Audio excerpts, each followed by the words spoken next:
오늘 제목은 당신의 예배가 당신을 살린다라는 제목입니다. 제가 아마 신앙 회복 시리즈를 한 7번 할 것 같습니다. 회복이라는 말은 무언가 고장나거나 잘못됐을 때 원상복구시키는 겁니다. 그래서 병든 사람이 회복된다라고 얘기할 때 건강을 다시 되찾는 것이 회복되는 것이고요. 고장난 물건이 다시 고쳐졌을 때 회복되어진다. 뭔가 잘못되어 가고 있을 때 그것을 처음 그대로 바꾸어 놓는 것, 그것이 회복되어지는 것입니다. 제가 올해 신앙 개혁에 대해서 이야기하면서 신앙은 개혁되어져야 된다라는 이야기를 많이 하는데, 개혁과 함께 우리들에게 정말 필요한 것이 있다면 이 회복의 역사가 있어야 되지 않을까 하는 그런 생각이 들었습니다. 오늘 말씀은 어려운 말씀이 될 수도 있습니다. 그러나 하나님의 말씀은 언제나 우리들에게 영혼의 양식이 되며 목마른 우리들에게 갈증을 채워줄 수 있는 생명의 물이 될 줄 믿습니다. 오늘 이 말씀을 통해서 큰 은혜 받으시기를 예수님의 이름으로 축원드립니다. 제가 요즘 요한계시록을 공부하면서 또 제 나름대로 준비하면서 가장 많이 느꼈던 것이 무엇이냐면 예배를 회복해야 되겠다 하는 생각이었습니다. 왜 우리의 삶 가운데 문제가 있을까? 왜 먹어도 배부르지 않고 일하는 데 기쁨이 있지 않고 살아가는 하루하루의 날들이 이렇게 힘들까라고 생각해 보니까 그 이유엔 예배가 무너졌기 때문이더라고요. 예배가요. 제가 여기서 말하는 예배라는 것은 하나님의 임재가 있는 그곳에서 하나님을 만나는 행위, 그리고 하나님께 경배와 찬양을 드리는 그 행위가 예배인데, 하나님의 임재 앞에서 예배자의 자세로 하나님을 경배하고 찬양하는 우리들이 진짜 예배자의 모습으로 설까 하는 생각이 들더라는 거예요. 실제로 하나님의 임재라는 말, 하나님이 계신 곳이라는 그 말은요, 우리가 생각하는 모든 상상력을 다 동원하는 것보다도 더 아름답고 복되고 좋은 곳인 줄 믿습니다. 그래서 예배 자리는 바로 그 위대하신 하나님을 만나고 위대하신 하나님으로부터 은혜를 받는 곳인데, 실제로 우리가 예배를 드리면서도 그 놀랍고 감격스러운 은혜를 매번 못 누리는 우리 모습을 발견하더라라는 것입니다. 하와이에 큰 교회를 담임하시는 웨인 코데이로 목사님이 계세요. 이분이 리더십으로도 참 유명하신 분이신데요. 이분의 교회가 10,000명이 넘는 교회입니다. 그래서 학교 강당을 빌려서 예배를 드리는데, 보통 학교 강당을 비워달라라는 그런 말을 할 때는요, 한 6, 7개월 정도 전에 비워달라 그래야지 또 다른 곳을 물색해서 찾을 수 있는데, 그 학교 측에서 이 목사님 교회를 향해서 6주밖에 남겨놓지 않고 교회 강당을 비워달라는 노티스를 주었습니다. 목사님 깜짝 놀랐죠. 이제 장소를 찾아야 되는데 10,000명이나 되는 그 성도들을 이끌고 모여야 될 그 장소는 그렇게 쉽지 않았습니다. 어찌어찌 하여서 얻은 장소가 공원에 있는 야외 강당이었습니다. 야외 강당. 그런데 이 공원에 있는 야외 강당을 집회 장소로, 주일날 예배 장소로 딱 결정하고 난 다음에 이 목사님의 기도 제목은 오직 한 가지였습니다. 뭔지 아시나요? 오직 비만 오지 않게 하여 주시옵소서. 하나님께 이렇게 기도합니다. 하나님, 제가 하나님을 지금까지 잘 섬겨온 거 아시죠? 제가 원하는 건 여러 가지 아닙니다. 비만 내리지 않게 하여 주시옵소서. 그래서 그 믿음을 가지고 열심히 기도한 다음에 이제 그날이 도착되었습니다. 그날이 딱 있는데 찌뿌대적한 날씨가 왠지 이상한 거예요. 그래도 믿음으로 우산을 챙기지 않았습니다. 하나님 비를 안 내려주실 거라고 믿었으니까. 그리고 나서 차를 몰고 가고 있는데 공원을 가까이 가면 갈수록 빗방울이 한두 방울씩 떨어집니다. 그래도 믿음으로 그 브러쉬를 움직이지 않았습니다. 다 믿음으로 한 거예요. 다 믿음으로 윈도우 브러쉬를 안 움직였어요. 그리고 나서 예배 자리를 갔는데 그 자리에 비가 내려오기 시작합니다. 그때 목사님 마음에 원망의 마음이 가득 차서 하나님을 향해서 이렇게 외쳤습니다. 하나님, 제가 얼마나 하나님을 섬겼는지 굳이 말하고 싶지 않습니다. 제가 부탁했던 건 한 가지 아닙니까? 하나님은 그런 일 하기 참 쉽지 않습니까? 비만 내리지 않았으면 좋겠다고 얘기했는데 어떻게 이 비를 내리십니까? 라고 하나님을 향해서 원망의 소리를 던졌어요. 그랬더니 하늘에서 갑자기 소리가 들리는 것 같아요. 목사님만 들었겠죠. 하늘에서 음성이 들립니다. 하나님이 이렇게 말씀하셨대요. 너는 나의 임재보다 비만 신경 쓰는구나. 그럼 비가 뭐가 그렇게 중요합니까? 비가 내리면 예배 못 드립니까? 비 맞으면서 드리면 되겠죠. 우리 찬양팀 너무 잘하는 것 같아요. 그렇죠? 뭐 이렇게 소리가 작나요? 예, 우리 성가대도 반석이신 주님 예전에도 했죠. 너무 잘하는 것 같아요. 오늘 아침 참 은혜 받았어요. 다 은혜 받았어요. 너무 좋아요. 이런 찬양팀, 이런 성가대 없다고 예배가 안 되는 거 아니지 않습니까? 좋은 자리가 우리에게 이런 예배당이 없다고 예배가 안 되는 거 아닙니다. 하나님의 임재가 없으면 예배가 안 되는데 그가 비가 온다고 무슨 상관이 있겠느냐라는 거예요. 그 말씀을 듣자마자 마음 가운데 예배에 대한 다른 생각이 들기 시작했어요. 예배가 은혜롭기 시작했어요. 그날은 계속 비가 왔습니다. 사람들은 모두 빛 속에서 하나님의 임재를 경험했습니다. 여러분, 제가 불신앙자들에게 얘기하고 싶은 것이 아니에요. 예수를 안 믿는 사람은 예배를 모르니까, 예배가 무엇인지 아예 모르니까요, 예배에 대해서 뭐라고 얘기할 필요가 없어요. 적어도 예수를 믿는 저와 여러분, 오늘 주일날 가장 그래도 좋은 옷, 가장 깨끗한 옷, 가장 하나님 앞에 보이기 위해서 이 모습을 하고 주님 앞에 나와 예물을 들고 나와 예배를 드린다고 하는 저와 여러분의 삶 가운데 진짜 이 예배에 하나님의 임재가 있습니까? 하나님의 임재가 있다면 그 자리는 축복의 자리입니다. 믿으십니까? 하나님의 임재가 있다면요. 그래서 예배에 하나님의 임재 자리로 부르심을 받는 건 아무나 부르심을 받는 게 아니에요. 제가 예전에도 그런 얘기했어요. 구약에 하나님의 성전으로 나아가는 것, 그리고 하나님의 존재가 있는 그 법궤 앞으로 나아가는 건 아무나 갈 수 있는 자리가 아닙니다. 이스라엘 백성들이 갈 수 있는 자리가 있었고, 제사장들이 들어갈 수 있는 자리가 있었고, 그리고 마지막 하나님의 임재가 있는 자리는 대제사장이 1년 1차례, 그것도 하나님이 선택하신 그날 외에는, 그 순간 외에는 하나님의 임재 앞으로 들어갈 수 없었는데, 길이요 진리요 생명 되신 예수 그리스도의 그 십자가 보혈의 은혜로 우리는 다 예수님을 통해서 하나님의 보좌 앞으로, 하나님의 임재 앞으로 나아가는 놀라운 특권을 얻게 된 줄 믿습니다. 이거예요, 여러분, 이거예요. 제가 멜번에 와보니까 와버톤 얘기하시더라고요. 어느 집사님 집에 가니까 와버톤에서 떠온 물들이 통이 이만큼 있더라고요. 그래서 목사님, 이 물맛 한번 보시라고 해서 제가 물맛을 보았습니다. 참, 이럴 땐 물을 한 모금 마셔야 돼요. 정말 좋더라고요. 와버톤 물맛 좋더라고요. 여러분, 와버톤에 뭐가 있는 줄 아십니까? 생수가 나는 곳이 있어요. 거기에 미네랄 워터가 있어요. 그래서 와버톤에 가는 모든 사람들은 1시간, 2시간에 걸려 그 길을 갈 때 꼭 옆에 들고 가는 게 있습니다. 뭘 들고 가죠? 물통이요. 하나만 들고 가나요? 왕창 들고 가나요? 왕창이요. 한 번 갔는데 한 통 들고 오려고 가는 사람은 없어요. 그래서 어쩌면 어떤 때는 친구 차를 빌려서라도 큰 트럭에 물통을 가득 싣고 가서 그곳에서 생수를 얻기 위해서 그렇게 와버톤에 가서 생수를 채워서 집에 가져와 1달, 2달, 어떤 분은 몇 달씩 그 생수를 마시더라고요. 여러분, 하나님의 임재가 있는 곳은 생수가 있는 곳이에요. 그렇다면 여러분들은 어떤 마음으로 이 자리에 오셨습니까? 진짜 물통 들고 오셨습니까?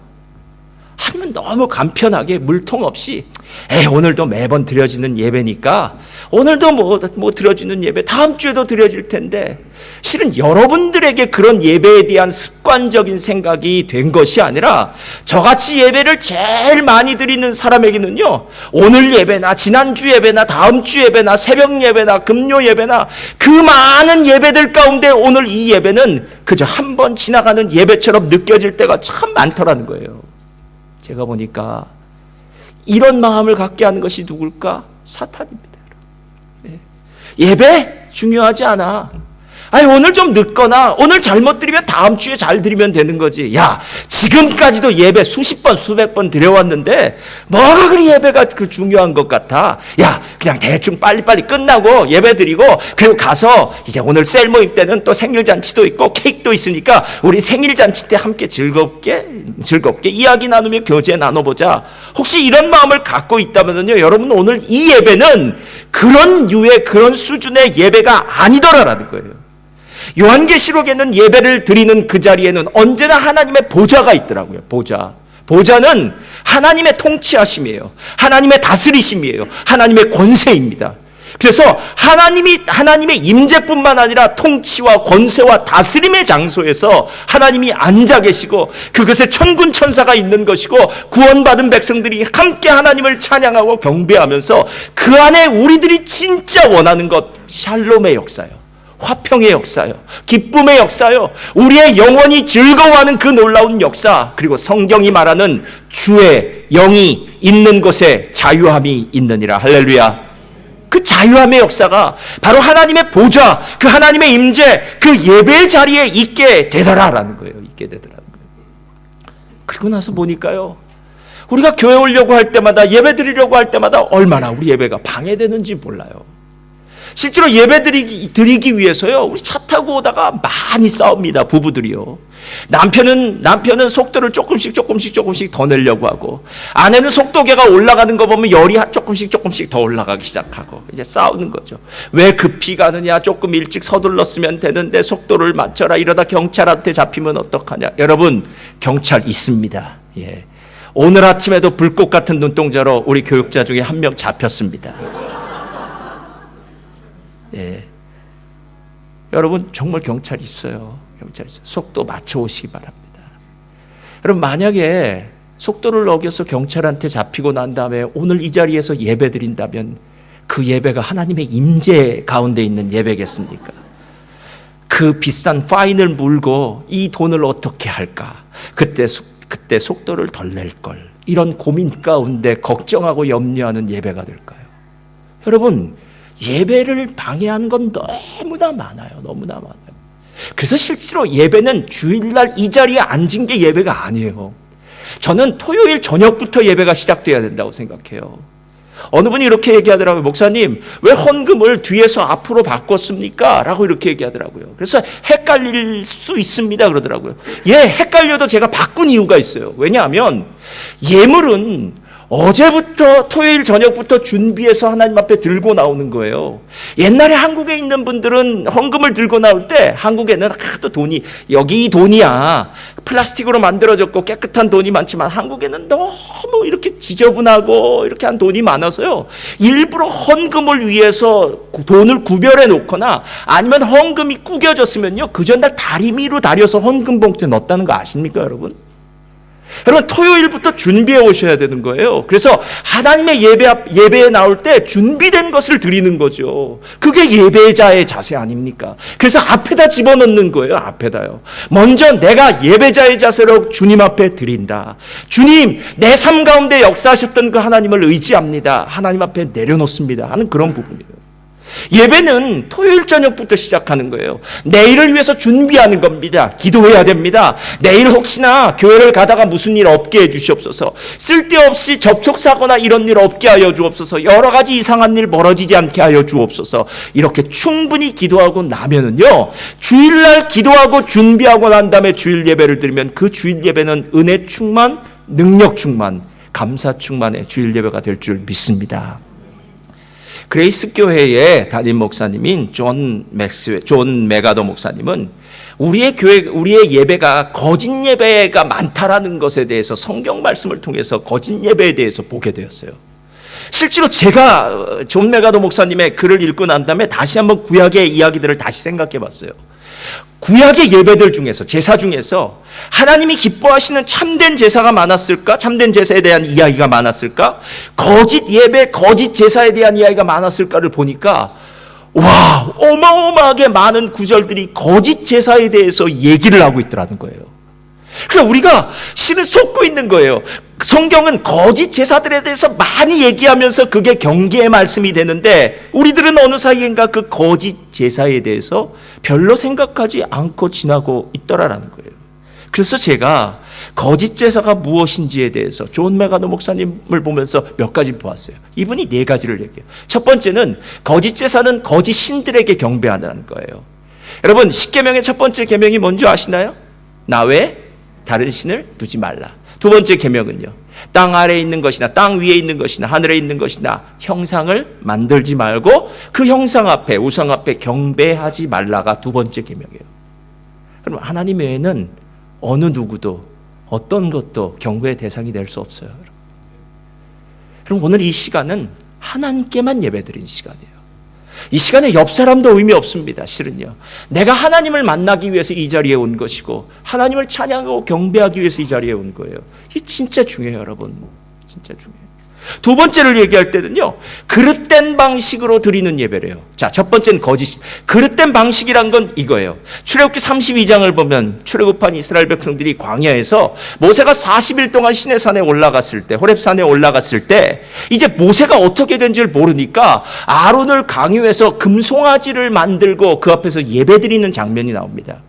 그들이 아마 애굽에서 보았던 예배 장면이겠죠. 애굽에 아피스 신이라고 송아지 신이 있으니까 그들이 애굽에서 본 대로 금송아지로 우상을 만들고 그리고 그 앞에서 예배를 드리면서 이렇게 얘기하는 거예요.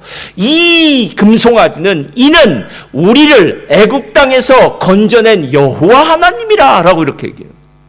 이게 말이 다 지금 된 이야기입니까? 예. 그릇된 방식으로 예배를 드리니까 내가 잘못된 방식인데 내가 모르니까 예배를 드리는 거예요. 예. 제가 예전에 중국 교포 선원들을 전도한 적이 있어요.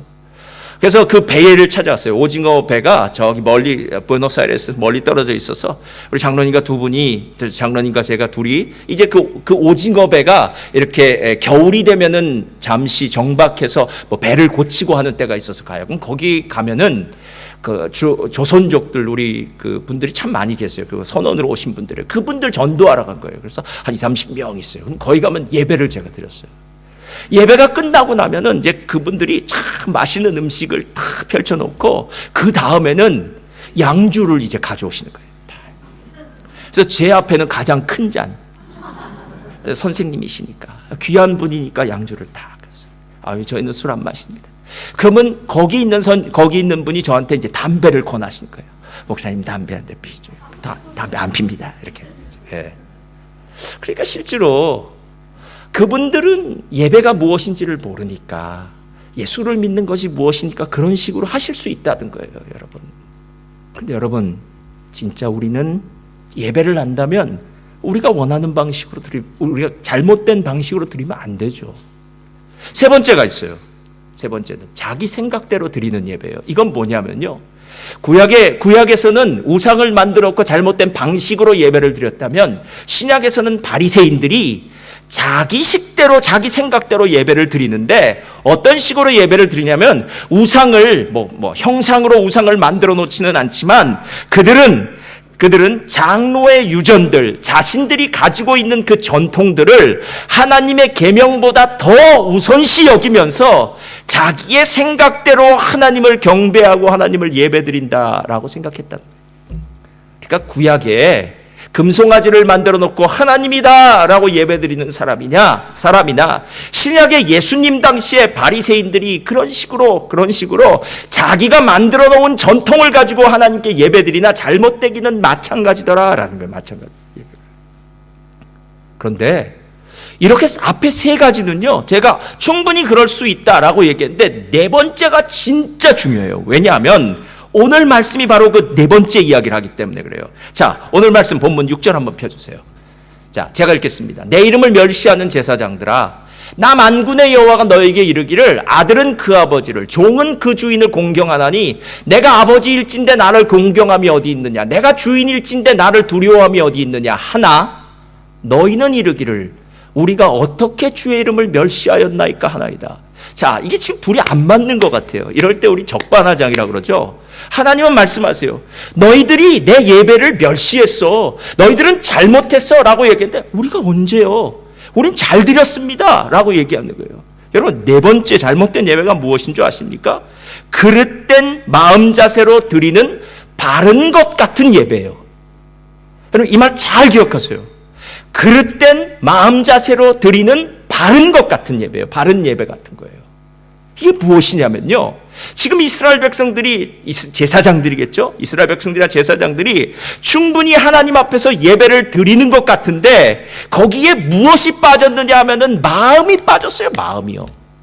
그래서 마음이 빠진 다음에 그들은 바른 방식, 하나님이 원하는 방식으로 떡을 드리기도 하고 제물을 드리기도 했는데 오늘 성경을 보니까 그 떡과 제물에 대해서 조금 다르게 얘기하더라라는 거예요. 오늘 7절에 보면 이렇게 얘기합니다. 너희가 더러운 떡을 나의 제단에 드리고도 말하기를. 자, 보세요. 저는 이 더러운 떡이라고 해서 옛날에 진짜 더러운 떡인 줄 알았어요. 근데 이 글을 묵상하다 보니까 더러운 게 아니에요, 여러분.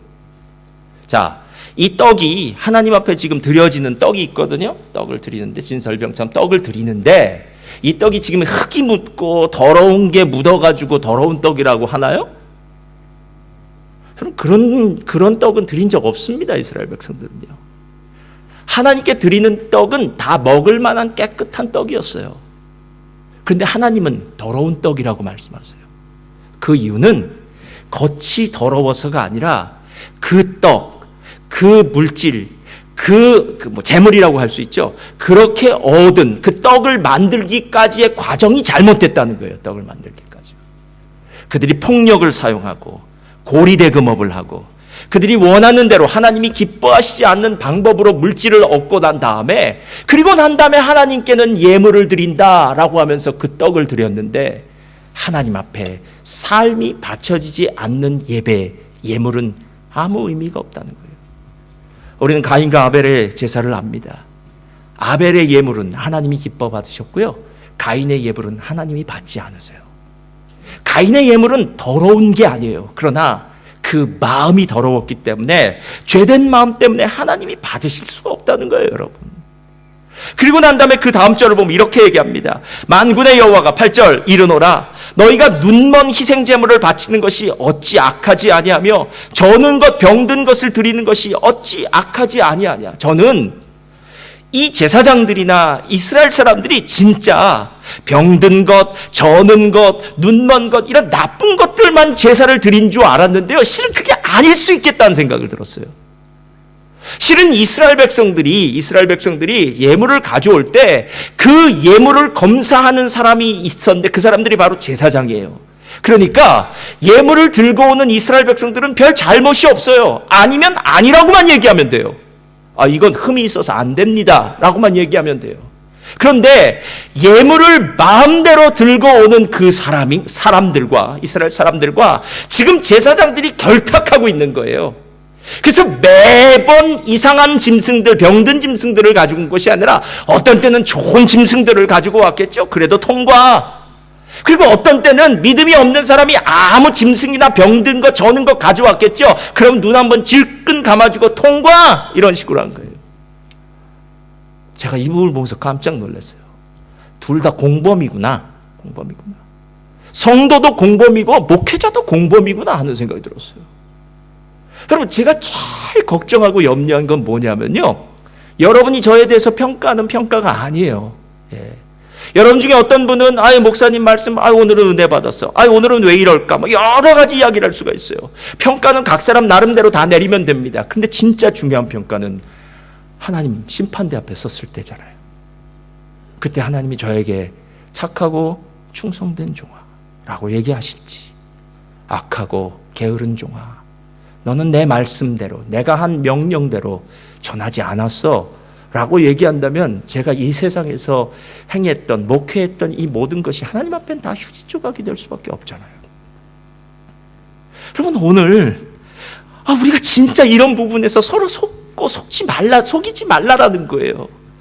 여러분이 예물을 가져올 때는 최고의 예물을 가져와야 되는 것이고요, 흠이 없는 예물을 가져와야 되는 것이요, 저는 여러분들을 향해서 이건 안 됩니다라고 얘기해야 되는 거예요. 이건 안 돼요, 여러분. 그렇게 예배드려서는 안 돼요. 그런 마음으로 하나님 앞에 나와서는 하나님 받지 않습니다. 만약에 우리가 병든 것, 저는 것, 눈먼 것 총독한테 한번 갖다 주어봐라, 그 총독이 그것을 기뻐하겠느냐 하는 이야기처럼 우리들의 마음이, 우리들의 모든 전심이 들어가지 않은 그 예배가 과연 하나님 앞에 상납되겠느냐라는 거예요. 근데 그 다음 절이 더 무서워요, 여러분. 오늘 말씀 9절 한번 보세요. 9절 한번 다 같이 읽겠습니다. 9절. 자, 다 같이 읽겠습니다. 시작. 만군의 여호와가 이르노라. 너희는 나 하나님께 은혜를 구하면서 우리를 불쌍히 여기소서 하여 보라. 너희가 이같이 행하였으니 내가 너희 중, 여러분 잘 들으세요. 우리가 어떤 마음으로 예배를 드렸느냐가 실은 하나님이 우리에게 어떻게 축복하느냐를 결정하세요. 근데 우리는 하나님 앞에 마음대로 예배를 드려요. 경건함도 거룩함도 정말 두렵고 떨림도 없이 하나님께 예배를 드려요. 그리고 나서 우리는 예배의 축복을 받기를 원해요. 그런 일은 없다는 거예요, 여러분. 예. 우리가 어떤 마음으로 드렸는지 하나님 그 마음 보실 거 아니에요, 여러분. 과부의 두 렙돈은 그 물질이 중요한 게 아니라 그 과부가 하나님 앞에 전 재산을 드린 거예요. 여러분, 물질이 많고 적으면 아무 의미 없습니다. 우리의 마음이 그 안에 있느냐 없느냐가 중요하잖아요.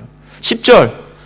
만군의 여호와가 이같이 이르노라. 너희가 내 제단 위에 헛되이 불사르지 못하게 하기 위하여 너희 중에 성전문을 닫을 자가 있었으면 좋겠도다. 내가 너희를 기뻐하지 아니하며 너희가 손으로 드리는 것을 받지도 아니하리라.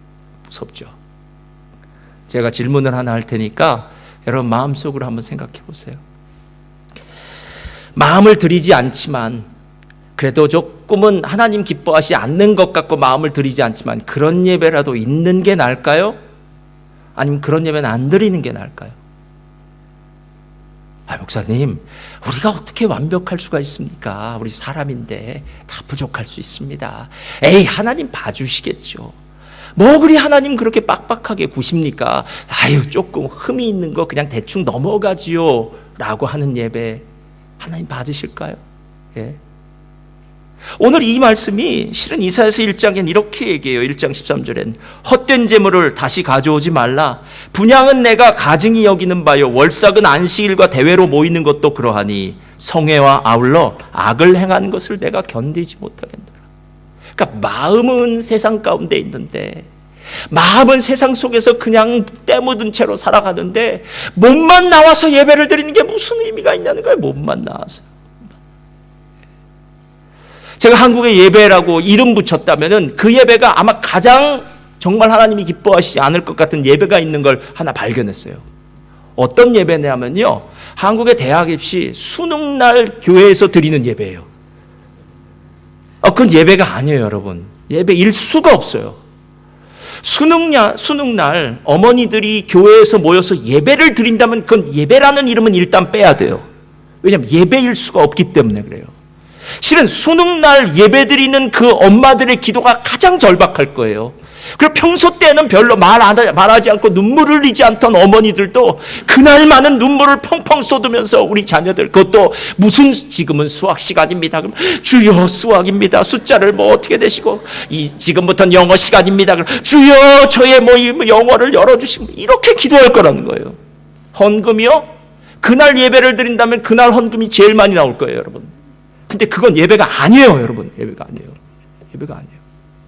예배는 하나님이 대상이 되어야 되는데 우리가 원하는 것들을 얻기 위해서 드려지는 예배라면 그게 불교의 법회를 하는 것, 불교에서 4월 초파일날 연등 사게 하고 비싼 연등 살수록 그 자녀들, 남편들 축복받는다고 이야기하는 것과 도대체 무슨 차이점이 있겠느냐라는 거예요. 우리 하나님이 그렇게 엉터리 하나님 아니시지 않습니까? 우리 자녀들 영혼 위해서는 그렇게 한번 물어보셨나요? 내 자녀가 지금 하나님 앞에 예배의 자리를 나오지 않고 예배 자리를 나오기는 하는 것 같은데 가슴을 찢고 하나님께 예배하지 않는 것 같고 어렸을 때부터 교회는 다녔던 것 같은데 이제는 하나님을 향한 감격도 두려움도 떨림도 사라졌던 것. 여러분, 그것 때문에 감격하면서 예배를 드린 적은 언제십니까? 우리 아들 대학 붙여달라고는 그렇게 눈물을 흘리며 기도하지만 우리 자녀의 믿음 때문에는 눈물을 흘리면서 기도할 수 없는 것, 어쩌면 그것이 우리들의 신앙의 현주소라면, 우리들의 예배의 현주소라면 이제 정말 우리가 너무 부끄럽고 비참한 거 아닙니까, 여러분? 그래서 오늘 마지막 이야기가 나오는 거예요. 1장 12절 11절 만군의 여호와가 이르노라. 1장 11절. 만군의 여호와는 한번 다 같이 읽어볼까요? 해 뜨는 시작. 해 뜨는 곳에서부터 해 지는 곳까지의 이방 민족 중에서 내 이름이 크게 될 것이라. 자, 누구 중에서 주의 이름이 크게 된다고요? 이방 민족은 누구냐면요, 하나님이 선택했던 선민이었던 이스라엘 사람이 아니라 예수님 당시에 로마의 백부장 같은 사람이요, 수로보니게 여인 같은 사람이요, 이스라엘 사람에게도 만나보지 못했던 그 대단한 믿음을 가지고 있었던 이방인 고넬료 같은 사람이요, 하나님의 이름이 선택되었다고 이야기하는 이스라엘 사람들 가운데서 높임받는 것이 아니라 정말 나는 개만도 못합니다, 나는 아무것도 아닙니다, 나를 구원해 주신 주님 감사합니다라고 이야기하는 그 이방인들 중에서 하나님의 이름이 높임을 받는다는 거예요. 그 다음에 각처에서 내 이름을 위하여 분향하며 깨끗한 제물을 드리리니 이는 내 이름이 이방 민족 중에서 크게 될 것입니다. 여러분, 하나님을 아시겠어요? 여러분, 하나님 앞에서 잘못된 자기 확신처럼 어리석은 일은 없습니다. 우리는 예수 그리스도의 이름으로 구원받은 사람들입니다. 믿으십니까?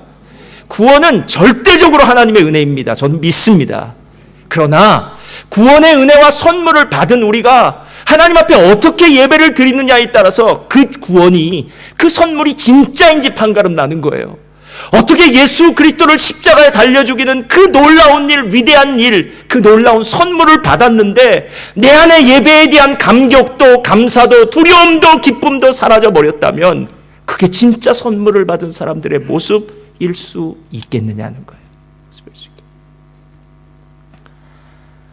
예수님이 사마리아를 갔습니다. 우물가의 여인이요, 바로 그 여인을 만나서 예수님 말씀하실 때 그때 이런 말씀을 얘기하세요.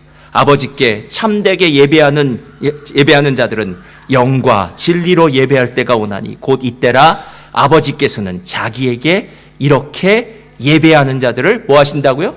찾으신다. 야, 이 찾는다는 말이 진짜 제 마음에 확 와닿았어요. 아, 하나님이 지금 찾고 계시는구나. 자, 우리 옆에 분들 한번 얼굴 보세요. 이렇게 말씀해주세요. 당신이 바로 하나님이 찾으시는 그 사람입니다.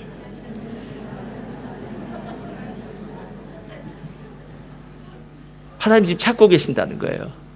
이 자리에 수만 명, 수천 명이 모여도 상관없어요. 수십 명, 몇 명이 모여도 상관없어요. 하나님이 지금 이 자리에서 진짜 예배자를 찾고 계세요. 사무엘상을 보면은 사무엘 선지자가 이새의 집에 가서 이제 두 번째 왕으로 선출될 다윗에게 기름을 부으려는 장면이 등장해요.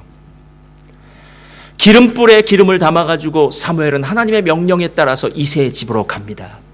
그리고 난 다음에 이새에게 이렇게 얘기해요. 내가 여기서 제사 드리러 왔다. 아들들이 다 있느냐? 다 데리고 와라. 그래서 한 명씩 그 아들들을 사무엘이 그 앞에서 한 명씩 지나가게 하는 거예요. 야, 첫째 아들 엘리압을 봅니다. 와, 정말 잘생겼어. 너무 멋있어. 야, 이 정도 되면 이스라엘 왕으로 손색 없는 사람 같아 하고 기름불을 딱 들려고 하는데 하나님께서 막으시는 거예요. 아니다. 너는 사람의 외모로 보지만 나는 중심을 본다. 저 사람은 외모로는 훌륭한 것 같은데 내가 저 사람을 버렸어 라고 지나가는 거예요. 두 번째 산마가 지나가. 아, 그래도 이 정도 되면 왕이 될 것 같아요. 그래서 또 기름병을 딱 꺼내려고 하는데 하나님 말씀하시죠. No. 이렇게 해서 세 번째, 네 번째, 다섯 번째, 여섯 번째, 일곱 번째가 지나가는 거예요. 분명히 하나님께서 이 집에 왕이 될 사람이 있다고 하셨는데 지금 여기 있는 아들이 전부냐라고 물어요. 그때 이새가 이렇게 말합니다. 선지자님, 실은 우리 꼬맹이가 하나 있는데 그냥 걔는 안 와도 될 것 같아서 오늘 안 불렀습니다. 걔는 지금 저 멀리서 양을 치고 있는데 하여튼 그놈 아주 꼬맹이고 걔는 신경 안 쓰셔도 되는데 하면서 이렇게 얘기해요. 아니라고. 그 아이가 이 자리에 오기 전까지, 나는 식사 자리에 앉기 전까지 내가 시작하지 않겠다고 얘기해요. 그래서 막 달려가서 다윗을 불러와요. 얼굴이 붉었다고 하는 건요, 아마 밖에 있었으니까요. 밖에 있었으니까 얼굴이 다 일하던 야외에서 일하던 그런 모습일 테고, 다윗이 땀 있는 채로 양치던 그 모습 그대로 막 달려옵니다. 외모를 보니까 아무것도 아닌 것 같아요. 근데 하나님 말씀하십니다. 내가 찾는 이가 바로 그러라. 사도행전 13장이 뭐라고 얘기해 주는지 아십니까? 바울이 구약을 설명하면서 사도행전 13장 22절 이렇게 얘기해. 다 같이 읽겠습니다. 시작. 다윗을 왕으로 세우시고 증언하여 이르시되 내가 이새의 아들 다윗을 만나니 내 마음에 뭐 한 사람이요? 내가 이새의 아들 다윗을 만나니 내 마음에 맞는 사람이라 라고 얘기해요. 자, 그럼 묻겠습니다. 지금 사무엘이 처음 보는 이 순간이 하나님의 본 순간 아니잖아요, 여러분. 하나님은 언제 다윗을 만나고 다윗을 봤냐는 거예요. 다윗이 양칠 때 봤다는 거예요, 광야에서. 다윗이 수금을 치면서 하나님을 찬양할 때 보았다는 거예요, 혼자. 다윗이 아버지의 양을 칠 때 그 책임감을 가지고 사자와 곰이 몰려올 때에 그 사자의 입을 찢고 그 사자의 입에서 양을 구해낼 때에 물맷돌을 연습하면서 아버지가 나에게 맡겨주신 그 일들을 신실하게 감당할 때에 다른 세상의 사람들은 아무도 보고 있지 않던 그때에 누가 보았다고요? 하나님이 보았다고요. 하나님. 그리고 하나님이 마음에 말하는 거예요. 이는 내 마음에 합한 자라, 내 마음에 맞는 자라 라고 이렇게 얘기합니다. 저는 진짜 우리 멜번 순복음교회 성도님들이 하나님의 마음에 맞는 자였으면 좋겠어요. 저는 교회에서 저와 만나는 여러분들의 이 모습이 여러분의 진짜 모습이 아니라는 거 잘 알아요, 여러분. 죄송합니다. 다 이렇게 우리가 숨기고 있는 거죠. 저도 이렇게 머리에 뭐 안 바르고 양복 안 입으면은 아저씨인지 목사님인지 헷갈리더라고요, 사람들이. 여러분, 진짜 여러분의 삶 가운데서 하나님이 찾고 있는 그 사람 바로 여러분이십니까? 예. 오늘 그 얘기하고 있는 거예요. 제가 금요일 저녁마다 실은 너무 감사해요. 너무 감사해요. 다른 게 감사하는 게 아니라 우리 학생부들이 나와서 저 뒤에 한 20명 이렇게 다 기도하는데 과연 쟤네들이 내 말을 이해할까? 예. 언어의 장벽도 있고요. 제너레이션 갭도 있잖아요. 아이들이 도대체 뭘 이해할까 생각하는데 또 보니까 그렇게 많이 나온 이유가 있더라고요. 금요일 날마다 와서 이제 찬양을 연습하더라고요. 그래서 저기서 모이는데 점점 숫자가 더 모이기 시작했대요. 그래서 찬양을 연습하고 찬양이 끝나고 난 다음에 여기 와서 예배를 드리는 거예요. 자, 그때 무슨 생각이 들었냐면 쟤네들 가운데는 하나님의 마음에 합한 자가 많을 수도 있겠구나 하는 생각이 들었어요. 왜? 잘 알지도 못한 하나님의 말씀. 어른들한테는 편할 수 있지만 우리들에게는 너무 힘들고 어려운 그 자리. 그런데 그 자리를 지키고 있는 저들의 심령이 과연 하나님이 기뻐하는 그 심령이 아닐까 하는 생각이 들었어요. 여러분, 부모님들, 우리 학생분들 더 신경 써주시기를 좀 부탁드립니다. 예. 정말 마음으로 응원해 주시기 바랍니다. 공부요? 공부는 할 수 있으면 합니다. 그런데 그것보다 더 중요한 건 하나님의 사람 되는 거잖아요. 예. 하나님의 사람 되는 게 우리의 1번이잖아요. 진짜 예배자가 된다면 하나님의 축복을 받고 누리고 나눌 수 있는데 진짜 예배자가 되지 못한다면 세상에서는 많은 것들을 누린다고 이야기지만 하나님의 예배자가 될 수 없잖아요, 여러분. 예. 제가 지난주에 영적 독서를 좀 했습니다. 영적 독서가 뭐냐면요, 수도원에 있는 수도사들이 그랬다 그러더라고요. 시간을 정해놓고 성인들의 이야기, 뭐 순교자들의 이야기나 성인들의 이야기, 어떤 클래식한 그런 이야기 책을 읽으면서요, 그 책을 적용하고 나누는 게 또 영적 독서라고 그러더라고요. 그래서 제가 영적 독서를 했어요. 그래서 손양원 목사님의 책을 읽었어요. 손양원 목사님 참 정말 가슴 아프더라고요. 너무너무 대단하시고 손양원 목사님이 사셨던 그 시대가 지금 시대로 오버래핑이 되는데요. 와, 그 시대 만만치 않았더라고요. 1940년에 손양원 목사님이 신사참배를 거부해서 1939년에 조선기독교연맹이죠. 예수교 장로회에서 신사참배는 성경의 제2계명을 어기는 것이 아니다라고 결론을 짓고 모든 교회가 신사참배를 허락했을 때 끝까지 신사참배를 반대해서 감옥에 들어가서 5년 동안을 고문을 받아요. 그러면서 이런 회유 저런 회유를 합니다. 여러분, 왜 목회자부터 잡아서 가두는 줄 아십니까? 목회자가 없어지면 예배가 사라지기 때문에 그래요, 여러분요. 예배가 사라지기 때문에. 손양원 목사님 고문당하신 거 보니까 너무 가슴이 아프더라고요. 주일날에 예배를 못 드리고, 그리고 그 신사참배를 드리게 하기 위해서요, 일부러 계속해서 반대를 하니까 일부러 그 안에 있는 그 밥이죠, 식사량도 반으로 줄여서 그렇게 해서 공급하기 시작하고요. 온갖 종류의 고문을 다 해요. 그때 하나님의 은혜 가운데 1945년 해방이 되자 손양원 목사님이 옥중성도, 추록성도라고 하는데요, 추록성도로 나오셨어요. 그리고 난 다음에 나환자들이 있는 애양원에서 목회를 하시면서 한국을 전국을 돌아다니시면서 부흥회를 하셨어요. 그러다가 1950년 공산당이 쳐들어왔을 때 1950년 9월 13일 새벽 예배가 끝나고 난 다음에 기도하시다 공산당에게 잡혀가요. 그리고 15일 동안 공산당에게 고문을 당하다가 그때 순교를 당하세요. 제가 무슨 생각이 들었냐면, 사단이 진짜 예배 드리는 거 싫어하는구나. 그리고 진짜 예배를 가짜 예배로 만들기 위해서 사단이 정말 노력하고 있구나 하는 생각이 들었어요. 지금 시대보다 앞으로의 시대는 예배 드리기 더 힘든 시대가 될지 모릅니다. 그게 겁이 나요. 예전보다 지금은 예배 드리는 게 훨씬 힘들어졌어요. 만약에 우리들 사이에요, 저도 핸드폰을 갖고 있지만요, 핸드폰만 딱 일주일만 다 수거해서 제가 보관만 하고 있다면 여러분들 믿음 좋아질 거예요. 그렇죠? 예? 그러면 성경 읽기 시작할 거예요. 여러분, 앞으로의 시대는 세상의 파도가 쓰나미처럼 밀려올 거예요. 우리 자녀들이 살아갈 그 시대는요, 영적인 황무지가 될지 몰라요, 여러분. 오늘 참된 예배자를 계속해서 찾으시는 하나님의 모습이 어떤 마음인지 여러분 아시겠어요? 그래서 우리 자녀들이 예배드려야 됩니다. 헬라에서 예배는 두 가지 의미로 단어를 사용해요. 하나는 프로스쿠네오라고 하고요, 하나는 라트레이아라고 해요. 프로스쿠네는 말 그대로요, 하나님 앞에 엎드린다, 경배한다라는 거예요. 이건 외적인 모습의 예배예요. 그래서 예배는 외적으로도 중요해요. 그냥 침대 안에 누워서 나 하나님 예배 드립니다, 이걸로 예배 안 되고요, 일어나서 세수하고 목욕하고 옷 갈아입고 교회에 나와서 함께 이 자리에서 예배 드리는 공예배가 중요하다는 거예요. 무릎을 꿇고 예배 드리는 것이 중요하고, 손을 들고 예배 드리는 것이 중요하고, 우리의 마음이 하나님 앞에 있다면 우리의 몸도 하나님 앞에 함께 움직여지는 게 진짜 예배. 이걸 영어로는 월십이라고 번역을 해요.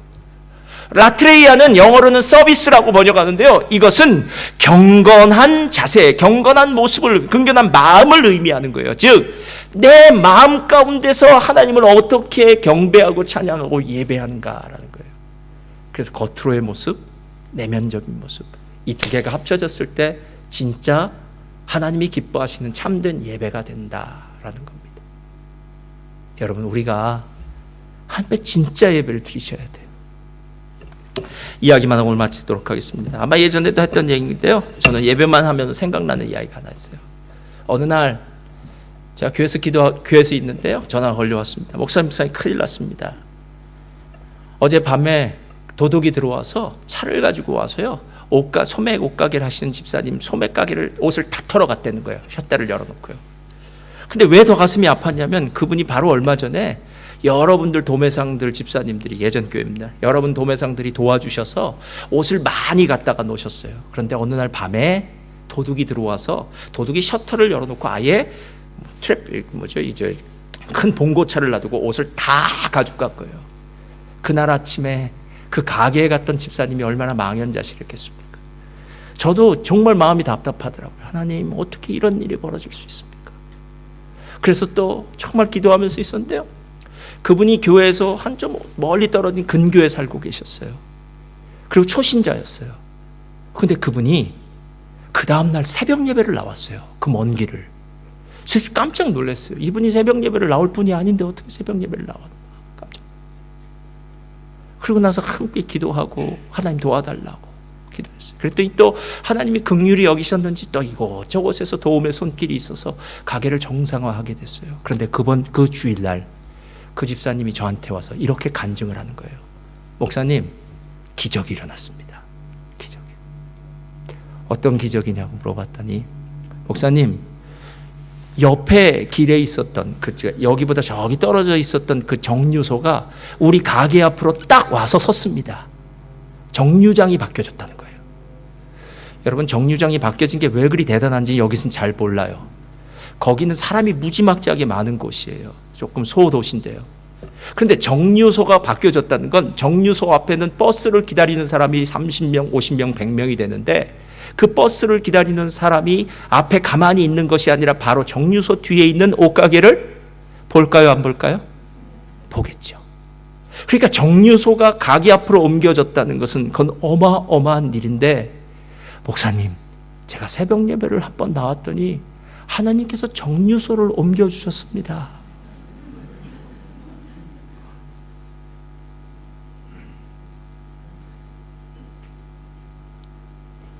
하나님 기적을 일으키십니다. 그게 어떤 기적인지는요, 여러분 한번 해보세요.